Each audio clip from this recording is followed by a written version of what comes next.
Hey, yo, you want to check a super long narrative on my opinion on Roe vs. Wade? One more opinion in this collective of everybody who's got an opinion?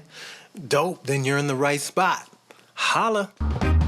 In the Constitution, yes, it's full of illusion. It's supposed to make you safe and secure. How could an old piece of writing stop all the fighting when police are showing up at your door? And it's the Peace to the gods, peace to the world. So, Roe vs. Wade, ooh, we got opinions. I try to hold my opinions. I haven't been engaging in civil discourse the older I get. I try to hold my tongue and talk more in the private, one-on-one with people. But I fluctuate on if that's a positive thing. People ask for my opinion. They ask me to do things like this and get my opinion and perspective out to the world. And a lot of times I don't do that because I don't like social media and the way we debate as opposed to dialectical, working through some sort of positive communication, nonviolent communication to a healthy, productive ends as opposed to just power struggling. So I debate with that, and I have a propensity to power struggle myself and not speak with good intent, not necessarily good intent, but good methods, good tools, using nonviolent communication, active listening, that kind of stuff. And so I try to be humble and minimize contributing to the negativity. But I also struggle because a lot of stuff is going on, and I don't think a lot of people have studied much of history, studied civics, Roe versus Wade, studied the Constitution, constitutional law, rights, sovereignty, all these words that are thrown around, women's rights, men's rights, human rights, what a right is, what a privilege is, what is lawful, what is legal. And so, I've been asked by increasing number of people, as well as people just kind of instigating conversations with me on the topic, that have raised my intrigue, awareness, and stance and opinion on where I see some of these people that are bringing the topics up. And so, I watched this thing on YouTube, Wanda Sykes talking on a Stephen Colbert show about Roe versus Wade, and it just kind of exemplified to me the problem with celebrities and media, corporate media, mainstream media. I'm a black gay woman and I have a daughter, so I'm not doing so well right now.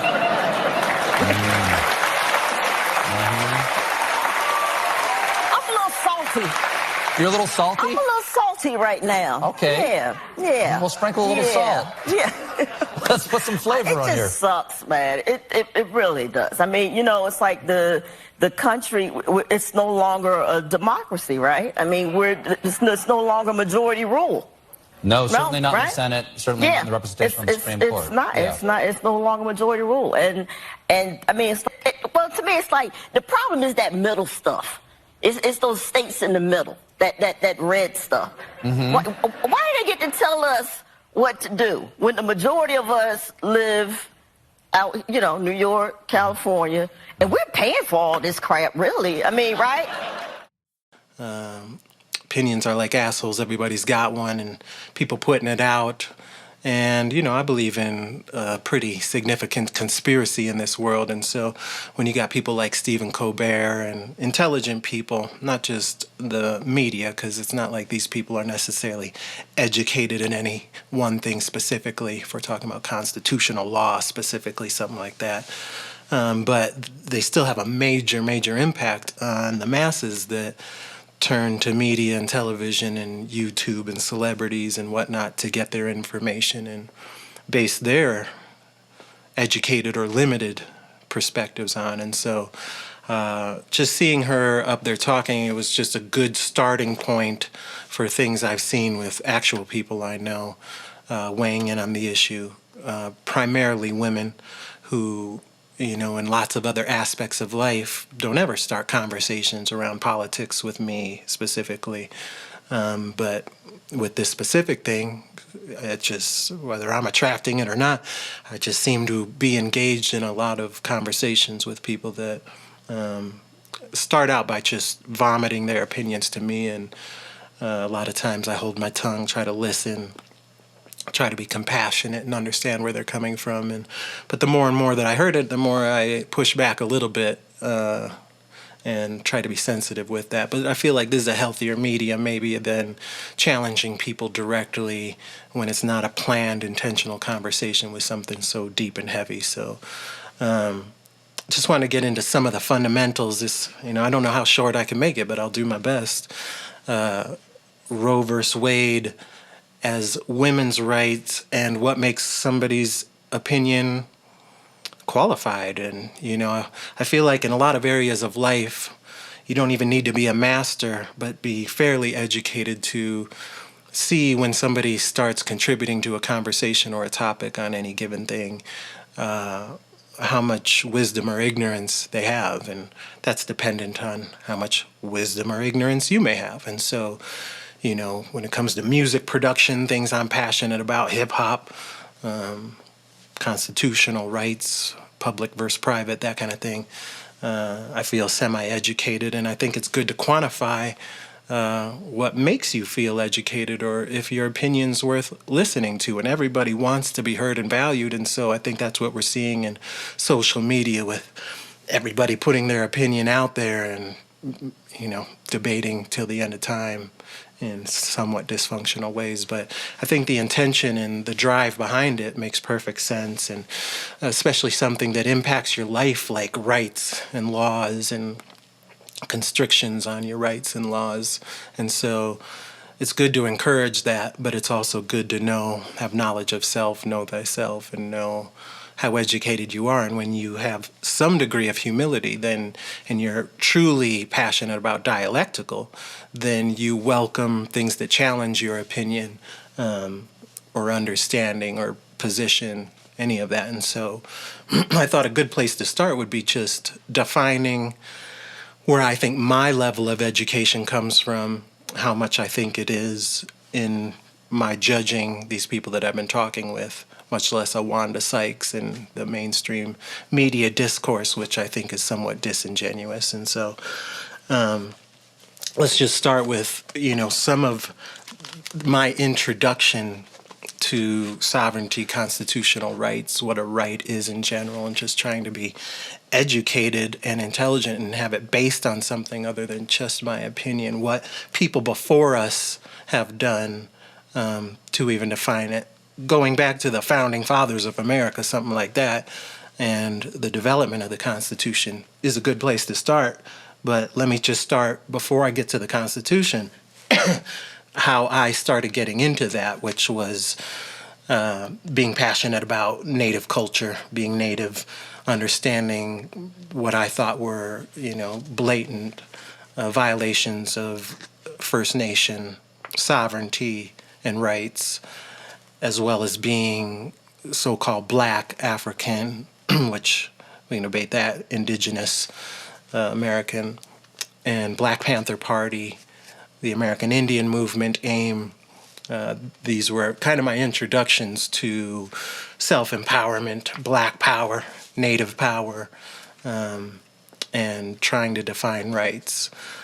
From that, I personally was super inspired and consider Ward Churchill, a professor I had at CU on Native Studies, a mentor and an inspiration on my own ignorance, because when I took his classes, I realized just how ignorant I was with things that I was angry about, especially what we see now with identity politics and race division, race wars. That's kind of how I grew up, with just looking at white privilege and white society and labeling that as, the problem and the devil, and not very much more articulate than that, which is now rampant. And that's why I think maybe some of these conversations can help lead to more dialectical, a meeting of the mind, something like that.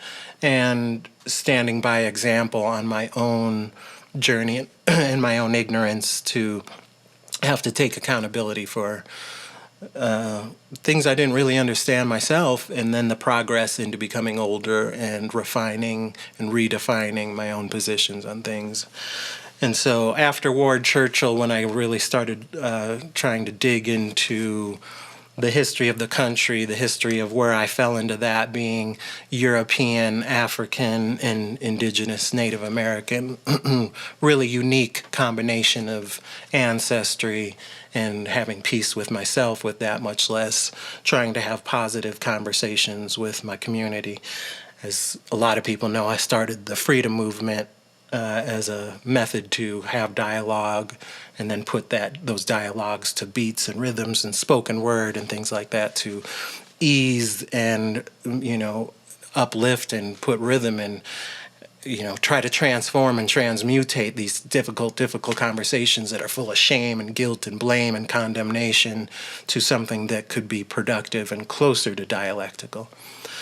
So when it comes to constitutional rights, sovereign rights, there's my man Carl Miller. He was one of the first people that I really started to study law and the lawful method of defining what rights were, much less case study and the cases that people were using, freemen of the land, that kind of stuff that the American patriots were really trying to articulate for themselves, which was very different than what the so-called blacks in America were doing, what the Black Panther parties were. I was learning from them, much less the American Indian movement. And then the development of Moorish Americans and things like that I think got far more articulate once I came onto that knowledge of nations, public versus private, and rights and constitutional rights. So from Carl Miller, I got started to print out and look at case law based on his method. Marbury versus Madison, Muddock versus Penn, U.S. versus Bishop, Owen versus Independence, Maine versus Thibodeau, Bryers versus U.S., and on, that started to look at case law and people that were actually in the courts doing things to assert, define their constitutional rights, various aspects of that, rights versus privilege, things like that. And then looking at the difference between your defined, God-given, unalienable rights or rights by power, by law, by constitutions, things like that. So I used to order these. These are from the Cato Institute. It's the Declaration of Independence and the Constitution of the United States. Another one I have is a Bill of Rights jury handbook, which also has the Constitution in it. And I mean, look how small these things are. You can get through these so fast. And so when I would do the Freedom Movement Project, I would try to start dialoguing and try to get on the same page with people. And you can see I still have, I used to order these like in packs of 20. And I tried to give them away. I couldn't give them away. I couldn't sell them. I used to try to sell them for at least what I bought them for, make my money back, but make no profit. But I couldn't give away constitutions. I couldn't get people to dialogue about them, read it, especially at shows.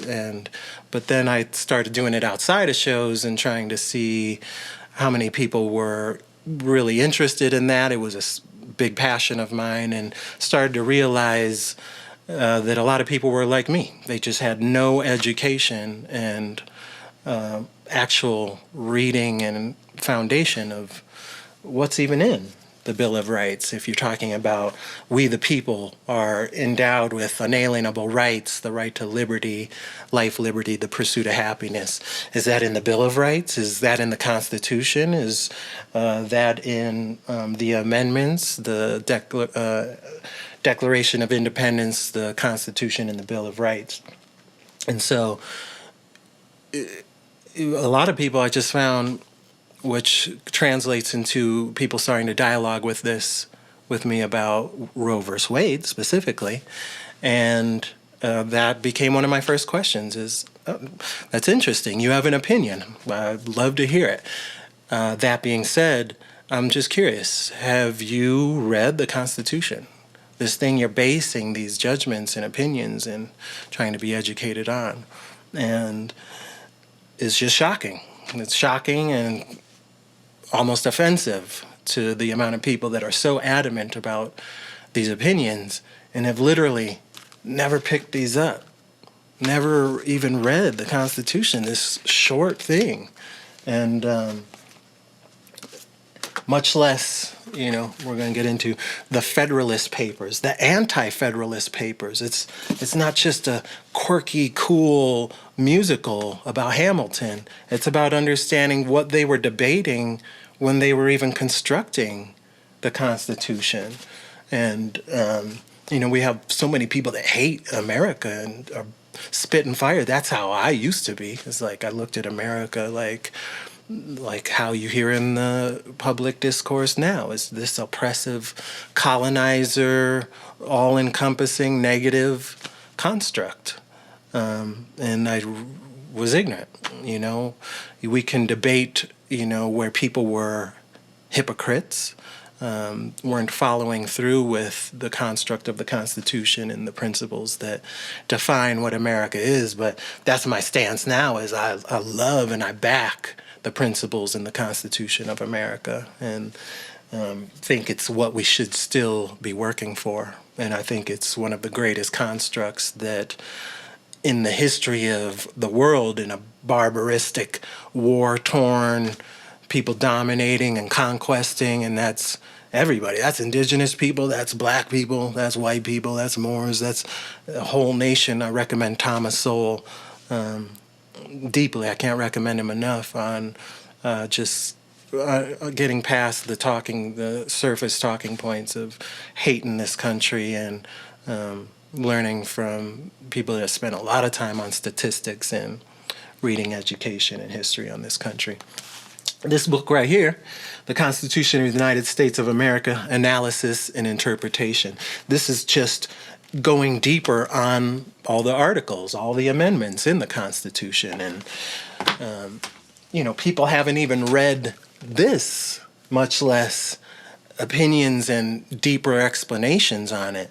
And then, these are my personal Black's Law. There's a Black's Law 6th. I got 2 Black's Law. This is a 7th.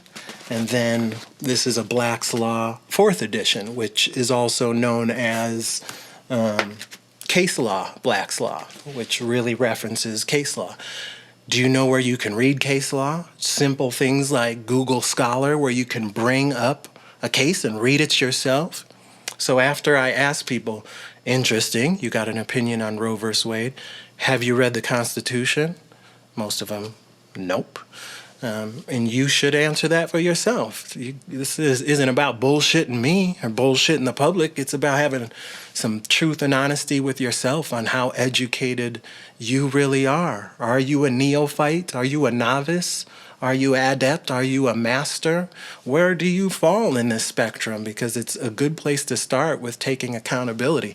By no means do I think I'm a master in constitutional rights, but I certainly have done a lot of reading and research when I got into these topics. And what really put it on steroids for me was going into family court, a place where you really see the discrepancy in rights and laws, and realizing as a man in America, I have very limited equality to the women in this country in one of the most important places, which is family. And so I get very passionate when I hear women getting fiery, and my stance on feminism, which is controversial because I'm more of an egalitarian, and somehow speaking about egalitarianism is offensive to a lot of people that are surfacely judging without going deeper with so many people on, well, why do you feel that? What's basing that? And for me, it was that I looked at the basic laws in this country now, and I couldn't find laws that were limiting women in the ways that I found laws that were limiting and destroying men. And so I became very passionate about equality under the law and constitutional rights. And so I started, once I didn't have access to my own child, I started diving deeper and deeper and deeper into what equates a right and how is that backed in a court of law in the public or the private. And how does that relate to power and a standing army and a nation and your tribe and what civics really are. But what I know is that most people I talk to haven't ever picked these up. They don't have bookmarks in Black's Law. They haven't bookmarked and highlighted the Constitution. And so it's hard to take, I have to take it with a grain of salt as people are getting so fiery and adamant about weighing in on this. And so let's get to Roe versus Wade specifically, the first one, which you can look up on Google Scholar. It's so easy. And so then that's my next question is, interesting. So have you read Roe versus Wade, the case law, the opinion of the court on the original one to understand its relevance to the Constitution? I haven't found one person yet. And I haven't been asking everybody, but I'm just saying of the immediate people that I've been asking, which is a decent amount of people, they haven't even read Roe versus Wade. They just take it as that's what gave women the right to choice to their body, and it's a constitutional right. And then my next question is, okay, yeah, you haven't read that. Have you read the opinion that was just released, which you can get online as well? It's super easy. It takes all of a couple minutes to log on and read the opinion of the court. I know one after I asked now because they went and read it. It's long and it's reading case law is super confusing, and I don't belittle what it takes to read that stuff, but I also can't take people serious that are so worked up and so fiery and so opinionated they haven't done the basics. Reading those, the opinion, the original Roe versus Wade, much less the Constitution. So I think when getting into constitutional rights, it's good to understand public versus private, democracy versus a republic, and getting back to Wanda Sykes, that's what she's talking about, is a democracy. Like, we live in a democracy. We live in a republic. We don't even live in a democracy. So when you hear these people speaking like that, you just wonder why these people aren't checking them. Are they all ignorant? Is Stephen Colbert ignorant? Is it a society of people like me that bite their tongue and, probably don't engage in the debate with people in the sense of trying to not be warful and dividing and bifurcate even more in this society that we have?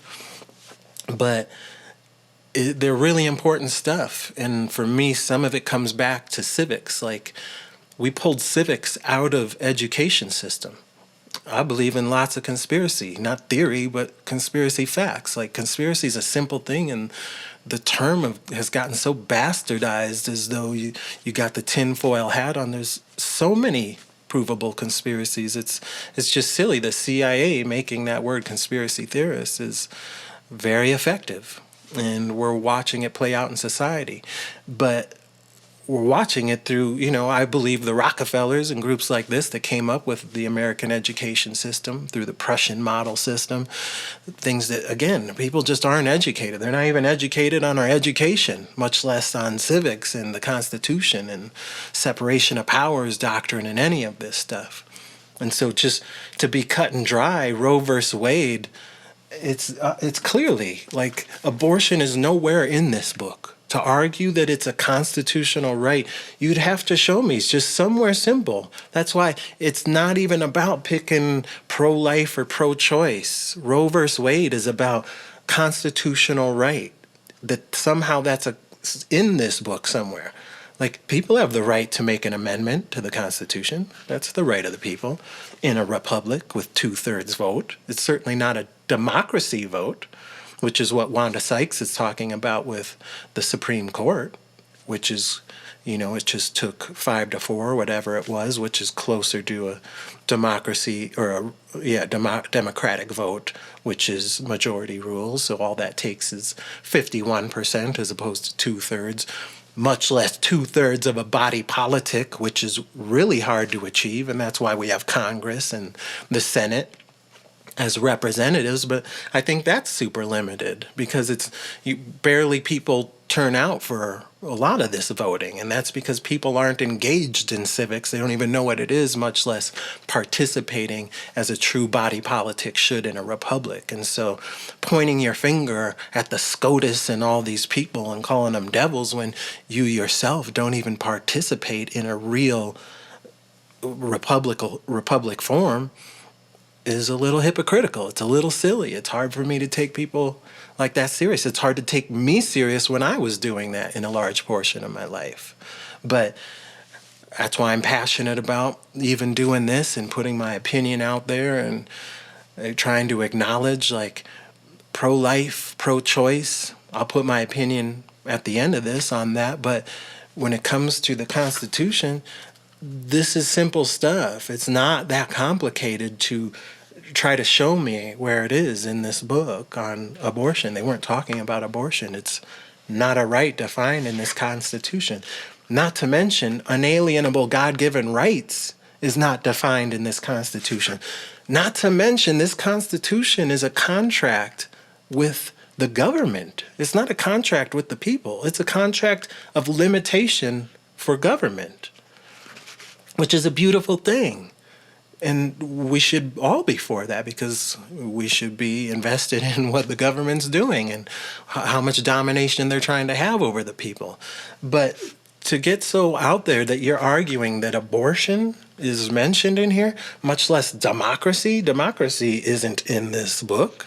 And so it just starts to get really crazy where you're wondering what level of education people are at and what their motive is to be right as opposed to be right, like truly.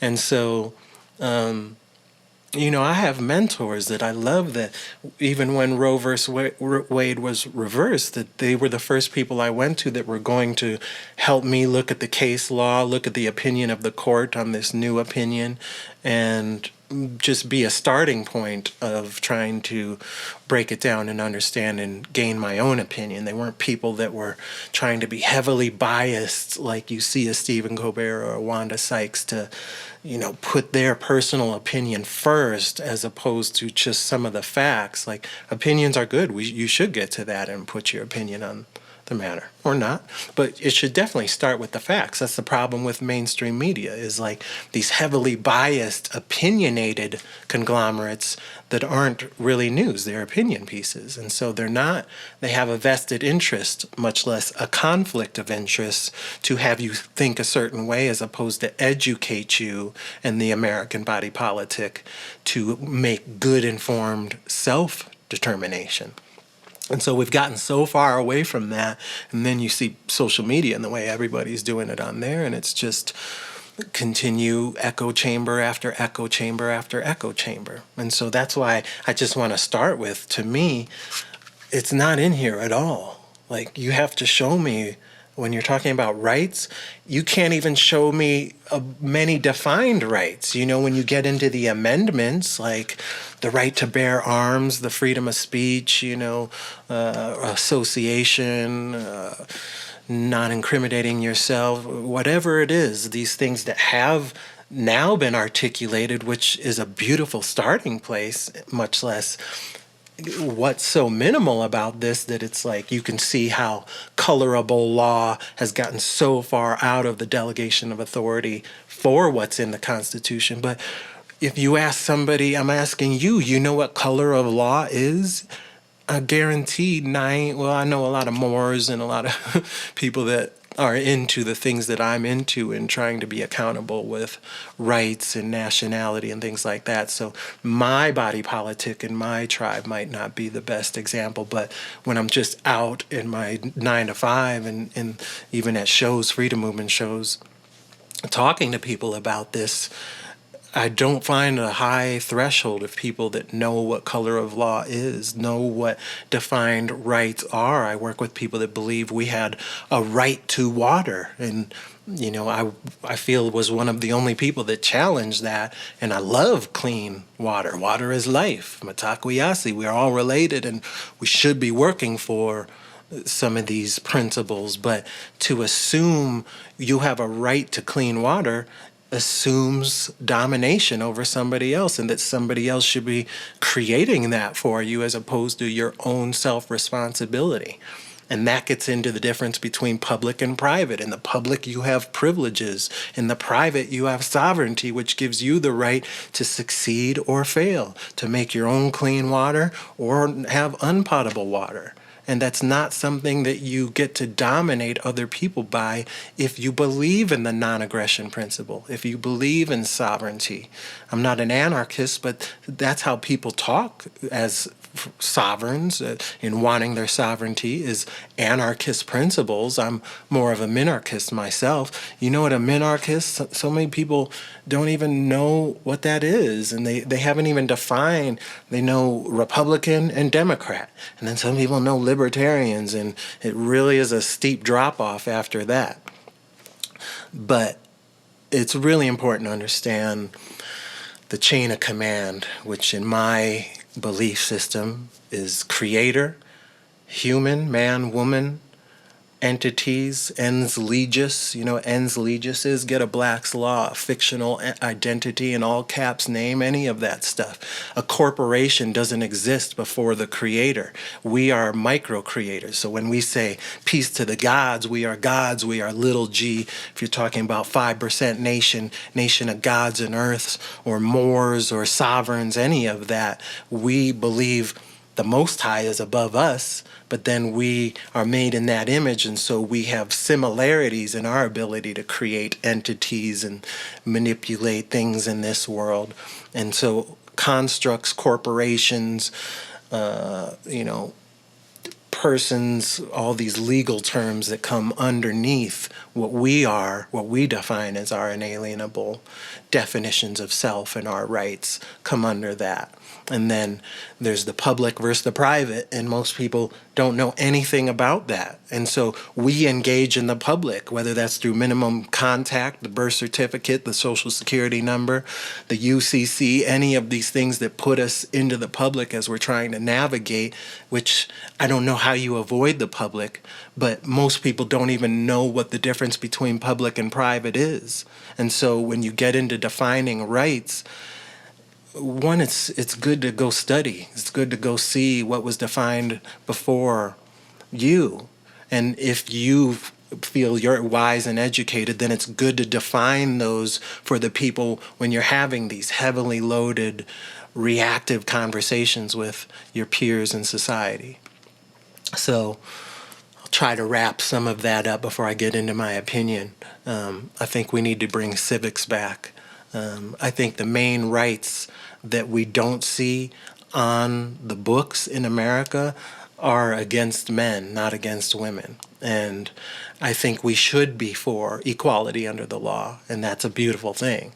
And when you're seeing these movements now, whether it's the Rockefeller-funded and started feminist movement, or what we see now with LGBTQ plus zada, whatever, I know that these were not raised to the status they are by organic movements. They were raised by people that have a vested interest in massively skewing the conversation, much less corporate media, profit-based incentive behind doing all these things. If you think Target gives a shit about LGBTQ rights, I think you're out of your damn mind. If you think the motivation behind feminism, whether it's Ms. Magazine and these people, Gloria Steinem, and if you know feminism, all the first, second wave, more second wave to me, moving into third wave, came from people that were really invested in happy, healthy women and family, I just don't think you studied it that much. And it's good to engage in a conversation without being so fiery and calling people, misogynists and the patriarch and all this shit that just starts to divide without showing any humility and fallibility to be open to people that have good intentions, that are the majority of people I know, that aren't trying. They're not the wicked patriarch. They're not trying to dominate. They're not trying to take away people's rights or force people into situations that violates the non-aggression principle. And so, first and foremost, I think we need to get back to dialectical and talking with peace, love, and compassion, and active listening, making sure people know what we think they just said, so that we know that we're hearing what they said before we even respond. We're a reactive culture, so we're waiting to react and cut you off and get our speech out. And I'm passionate about this. There's a time and place to cut people off and interject so you don't lose your thought and things like that. But the foundation should still be the non-aggression principle and active listening. And so that's why I'm doing it this way as opposed to face with people, which I'm still doing, but I feel like maybe this can get more of my thoughts and articulation out that I can direct people to then, instead of trying to do this while in a supermarket or in between sets at a show where it's super loud and music is playing. Now getting to my opinion on not Roe versus Wade, because that is my opinion, is it's not a constitutional right. It's not in the Constitution, and most rights aren't defined in the Constitution. And if we're talking about equality under the law, it's a very interesting topic. As a man who was denied access to my second child, I'm very passionate about reproductive rights and reproductive rights and power for men and women, for humans, as an egalitarian. Because I don't think it's just so cut and dry that you should be like, my body, my fucking rights, and spitting fire at people without any compassion for the person you're talking to, especially as somebody that felt very unequal in my rights to my child. I just hear some of the dialogue and the speech and the venom that's being spit, and I'm offended, because I know I have no reproductive rights. I know a woman has all the rights. She can terminate, she can adopt, she can choose to say, I have no rights, and carry to term and drop it off at a fire station. The plethora of options that are available to people right now, to me, is a good thing, because there are tons of options. And so that gets into the opinion of the court when it came to reversing Roe versus Wade, which was saying, is how I understand it, that it's not a constitutional right. It's a decision that should be made by the body politic of the people, which I don't know how you're opposed to that, because that's what sovereignty in the public sphere is under a republic. And then the 2/3 can vote. And when you're hearing a Wanda Sykes like, we should just dominate these stupid ass red states, it's mind blowing, because that's what you're talking about democratic mob rule domination, which is a violation of the non-aggression principle. But if you believe that 51% can dominate, then you have to accept the consequences of a different 51% dominating. And that's not what we're an advocate for. We're an advocate for a republic, which is 2/3 of the body politic agreeing on something. But if you have democracy and mob rule and that kind of stuff, you still have the option to then engage and incorporate and, associate with republics. That's what each state is a republic under the United States, which should have a minimal federal government, but that's what the power is. You want to move to California and be with that body politic? That's what the freedom of mobility gives you, to congregate with people that share your views. And so I don't understand why these people that also believe in domination of 51% then have a problem with that, putting that power in the states, in small body republics. And so I think that's what the the reversal ever did is said it's clearly not in the Constitution. I can't find it in there anywhere. I can't find somebody to show me where it is in there. And then putting the power in the people. It's not a federal government domination issue. It's in the Constitution of the states. And then the states can then decide based on their body politic what's right for them. And so even with an issue like this, if you're talking about mob rule and 51%, women dominate in volume over men. And so it comes back to civics and the difficulty it is to get people on the same page. And how these people speak is like, we're all on the same, well, women are on the same page. That's the patriarch, and they're shutting it down. It's like, women aren't on the same page. Most people in most communities aren't on the same page. Most people in most nations and demographics aren't on the same page. You think blacks, that's why there's difficulty and damage and lack of intelligence to generalize some of these things so much as like blacks agree about this, natives agree about this, and whites agree, men and we're so people that know me know I'm passionate about the Vesica Pisces, that which where we overlap, and that I've said the Vesica Pisces where we have common is the minority of our belief systems. We disagree on so much more than we agree with, and the beauty of American principles is that we can have a peaceful underlying construct that says you can pursue life, liberty, and happiness without agreeing, without people dominating, and it's going to take 2/3 of a body politic to try to even change what we're starting to define as rights. And to me, that's a hell of a good start when so many people disagree, and disagreement leads to conflict.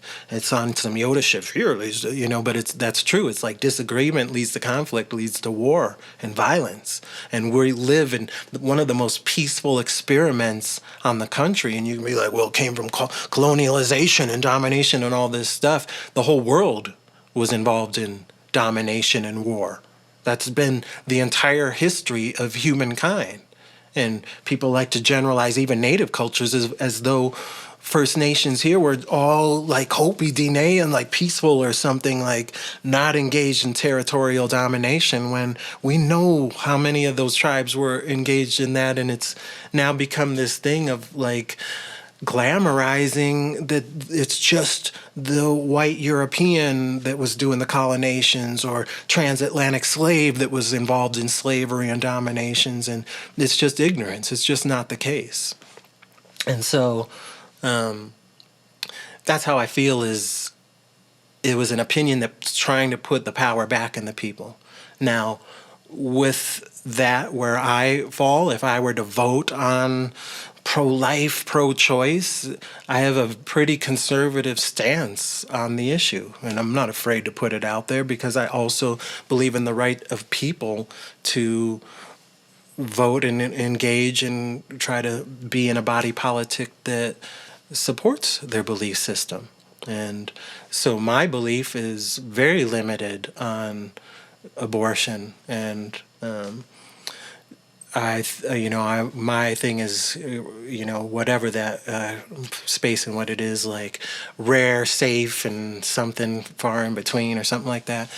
That's what I'm about. And it starts to get really weird and twisted when I hear it's not just my rights. It's like we're in a death culture. The amount of babies that are aborted, to me, is fucking crazy. And I believe Margaret Sanger is a racist eugenicist who is about purification for the good stock, and the amount of people that support Planned Parenthood like it doesn't have eugenics history and racist history, as though it's just cut and dry as this positive thing. That's not me. I take massive issue with Margaret Sanger and Planned Parenthood. And that doesn't even have to do with safe, rare, and when it should be implemented to make a decision like that. But the way we talk about it now is like reversed. It's like bizarro world, because it's not like, man, what a difficult thing to be in that position. It's just like, fuck you, my rights. And look up how many abortions happen per day. and like the world of promiscuity and what came from the sexual revolution and the degradation of the family, dare I say, Christian values which put duty and moral principles over do what thou wilt, and what I view as Luciferian constructs, which I think are spreading wild in today's culture. And do what thou wilt will be the whole of the law, I think, is psychopathy. And a world that wishes there were no consequences, while, people are hypocrites, and so they're damning other people for doing what they wilt, which is the whole point of having a basis for civility and civics and a constitution which tries to harness a civilized society into something we can agree upon as a base level, while we really disagree on so many principles of what is right, what we want to do with our life, what should be in the public, and what our right is in the private. And I'm not a Luciferian, and so I don't believe in those laws of do what thou wilt. And then I have to then construct what I do believe. I'm not an anarchist because I don't think most people are capable of protecting their own and protecting their tribe. Most people aren't even armed, and we don't even agree on gun rights to begin with. And so that's why, as a minarchist, I believe just having small government that can kind of find a base level principle. I believe in common law. And so I don't believe in all the statutes is where we should be in the public. I think life, liberty, and the pursuit of happiness is a good starting point. And you can't injure another. And if you injure another, then you have access to redress. And I think jury, that's what this book right here is about, the right, the responsibility and protocol of jury, and how we can then participate in dealing with conflict or breach of contract and things that come from people trying to navigate and do commerce with each other. But in the sense of the amount of abortions that happen per day, and this fight for it's one thing to secure rights, it's another thing to be out of fucking control. And that's why I think we're seeing not the reversal of Roe versus Wade, but I think it's going to be far more extreme than that in our bifurcation in the society, and maybe republics separating. Those that don't want any gun rights can move to New York and Chicago and see how that works out for you. And those who want abortion rights can move to California and New York or wherever that starts to determine that and secure that as your rights. But when I personally hear and see where the left is moving with it, where you're talking about full-term abortions, I think you're a fucking murderer, and I think you're a psychopath. And I think pushing for that and people always use the outlier examples and cases, and well, what if it's rape? And there's such small minority percentage of the cases, rape, abuse, real harm, like physical harm that would be a detriment to the mother, and deformities and really terrible things that I can have more empathy for. But outside of those outliers, which is why they say rare, my personal opinion is like first trimester, I'm very flexible in a woman's rights and not trying to dominate. But outside of that, I'm very conservative. And I think moving into the second trimester, you need a very serious reason to terminate that child in a body. And then when you get into what we're starting to see, with these women writing on what's clearly like an 8-9 month pregnant belly, I'm not a human and shit like that. Like, to not be appalled, I question society. I'm like, how can you not be appalled to that? That specifically makes me think of Dr. Masaru Emoto in the book The Hidden Messages in Water. I don't know if people are familiar with that, and the power of words and writing words on just water and flash freezing it, and how these words are impacting water. And then the greater, conceptualization of that is how then your words impact quantum physics and electrons and protons and quarks and everything in society, and ultimately your manifestation in life. And then you have these women writing not a human on a belly with a fucking human in it, as though they're not impacting that water vessel in the womb. I just can't imagine the psychosis and the disconnect to a mother fucking writing that on her belly. And it makes me be more conservative, to where it's like, that's why we should have social discourse and much less moral judgment. And, I've done videos and had talks with people about, don't judge and, I don't judge and all that kind of shit. I think it's fucking crazy to act like you don't judge, or we shouldn't judge. We should judge as compassionately as we can, and we should do it with humility and be open in the process of judging as much as we can with better information, and doing it through the non-aggression principle, to the best of our ability. But the overwhelming majority of history, 99% of history, is war and violence and domination through judgment of what's right. When you hear a woman saying, my body, my fucking choice, that's a judgment. That's a moral judgment. And to act like then that's not going to involve the public, or that a baby in your belly as a sovereign being isn't a part of that moral discourse, is crazy. And when I hear people talking about it now, it's with such less empathy and respect for the complexity of the impact on other people, that it drives me to do a video like this. And so that's my basic stance on it, is people need to get educated on what rights are, where rights come from. Most rights in this society come from force. And we're lucky to have a civility that can use a type of court of law, not to push like the Queen's shit, because that's where these courts come from, and not to get into maritime, all these different types of law that do exist that people don't even know about, that we're trying to exercise our rights from. But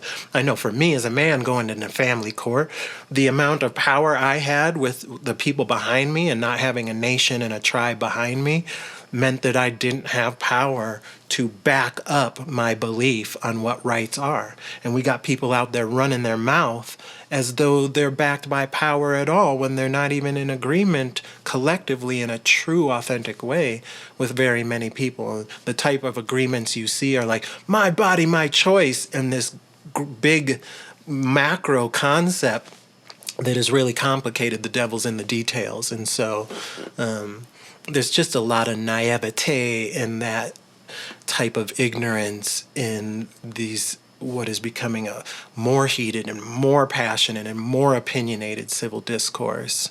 And so I just bring it back to, are you a neophyte? Are you a master? Are you an adept in your knowledge and your starting point?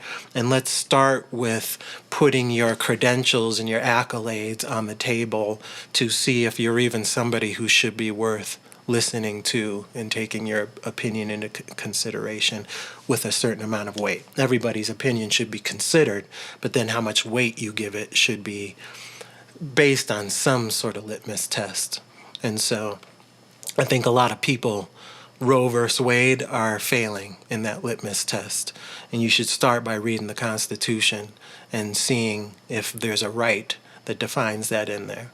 And if it's not, then you should start to define what it means to have a right, what a right is, and where we have the power to define that, to articulate it, and then how to protect it. And, this is kind of getting off course, but the amount of ACAB, all cops are bad type of shit that I see, that seems to be through lesbians and women, is the majority of the place that I end up seeing it. And it's like we learn nothing from, I keep asking people about Chad or Chaz in Seattle, this sovereign city that happened, and how it degraded into a hierarchy of domination, survival of the fittest, and violence and chaos. And I pose that to a lot of anarchists too, because most people haven't even really engaged in physical violence and tribalism in that sense in a country that we're having the lowest crime and the most peace ever. And we have people weighing in that don't even know what real violence, much less warfare, entails and what that looks like, and the beauty that we have to have minimized it to the degree that we have. And so coming up with a construct, to me, like the Constitution that allows for redress, life, liberty, and prosperity. Sorry, I heard some shit, just don't want to get cut off on my recording. So having a construct like this Constitution to provide a starting point, and it's like, if you want to throw away all that we did, throw the baby out with the bathwater, you better damn well have a better construct to put in place, because I don't think most of y'all are ready for what comes with lawlessness and truly having to protect yourself. And I think we're seeing that in feminism with the, generalizing the patriarch and all men as bad, as if what we know, which is there's been tons of men protecting women and, being the ones to use the differences that we have between the sexes as a way to try to get to something like we are trying to establish in America. So what percentage of people sat and listened to all this diatribe on my personal opinion on this? But there it is. It's out there for you. I think we got a lot of progress to make, and I think we're degressing and degrading in where we are in a peaceful civil society. And I don't even know that we are degrading, because I think the Vesica Pisces is small, and where we really relate and agree upon is very limited. And so maybe what's coming to fruition is just truly how much we disagree, and exemplifying the importance of having civil discourse with active listening and nonviolent communication to try to maybe increase that Vesica Pisces a little bit more. And this is my way of doing that, by slowing it down, not being in a debate with somebody and trying to put my views out in a peaceful manner. But it's pretty tough when we got a society that's turning to all words can be violence, and that just people stating their opinion can equal a patriarch or misogyny or bigotry or racism. Like, in this country, we have a right to be a bigot. You have a right to be racist. You have a right to that. That's what I believe. You want to talk about rights? You have a right to hate people. You don't have a right to injure people. And that's what we agreed on in the Constitution, is you can believe whatever the fuck you want, but you don't have the right to violate the non-aggression principle and dominate people in a way that injures them and infringes on their right to life, liberty, and the pursuit of happiness. And that's a beautiful place to start. And words and the snowflake culture and sensitive skin, we're getting far out of control, where, to me, like, I give some people so much leeway and grace, even in some verbal warfare. Like, you can say a lot to me before it's going to come to blows and war. And like, I feel I allow for some healthy violation of the non-aggression principle, because it gets really gray and slippery when we're talking about words and disrespecting people. And so, in my personal belief, that's where I allow for tons of leeway. As long as you don't physically infringe on my rights, I'm going to allow you to be whatever it is you are. And that can be a very large spectrum. You can be gay, queer, you can be a female, you can be a man, you can identify as whatever the fuck you want to identify as. You can be a bigot, you can be a racist, you don't have to.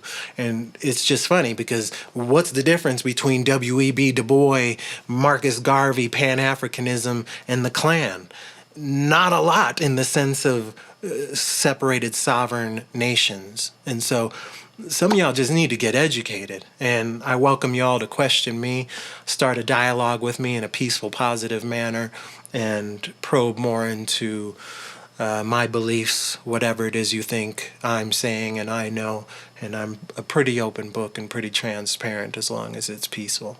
And those that want to destroy this country and make words crimes and limit free speech and label everything as oppressive, you should go out in the world. You should go to some other countries and go to some third world countries, go to some true communist countries and see what it's like there. Because as a free person, you also have the right to fucking move to those places as well. But I have the feeling some of y'all won't like what you see when you get to some of these places outside of the so-called free world, because we got it pretty fucking good in this so-called oppressive America. And I think maybe if we start to dialogue about the ways that we do have it good and stop being so hypocritical ourselves, maybe we can realize what blessings we have on this Turtle Island. So, give thanks. My name is MCAD. It's a love revolution. Rhymesforthetimes.com. You can get music, the soundtrack to this crazy world. But let's keep the dialogue open. And I hope this was received with love and peace and the good intent that I set before I started this video. So, peace, love, and positivity. I'll catch you on the flip side. 1. It's all coming together right here now. It's all coming together right here now.